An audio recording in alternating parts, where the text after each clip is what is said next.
আমরা আজ কথা বলছি ইরান আর ইসরায়েলের সাম্প্রতিক পরিস্থিতি নিয়ে। জুন মাসের শেষের দিকে একটা যুদ্ধবিরতি হয়েছে বটে, কিন্তু উত্তেজনা কিন্তু কমেনি একদমই।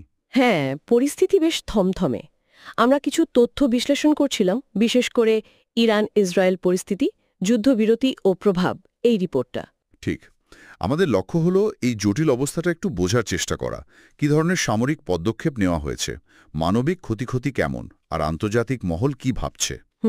শুরুতেই বলি, যুদ্ধবিরতির ঠিক আগে কিন্তু ভয়ানক পাল্টা হামলা হয়েছে। যেমন ধরুন, ইসরায়েলের অপারেশন রাইজিং লায়ন। আর তার জবাবে ইরানের মিসাইল হামলা। হ্যাঁ, চলুন এগুলো নিয়ে আজ একটু বিস্তারিত আলোচনা করা যাক। অবশ্যই। আমরা তাহলে সাম্প্রতিক ঘটনাগুলো দেখছি, এই যুদ্ধবিরতির স্থায়িত্ব নিয়ে কথা বলবো, ক্ষয়ক্ষতির একটা ধারণা দেওয়ার চেষ্টা করব। আর আমেরিকার ভূমিকা, সেটাও তো খুব গুরুত্বপূর্ণ। অবশ্যই।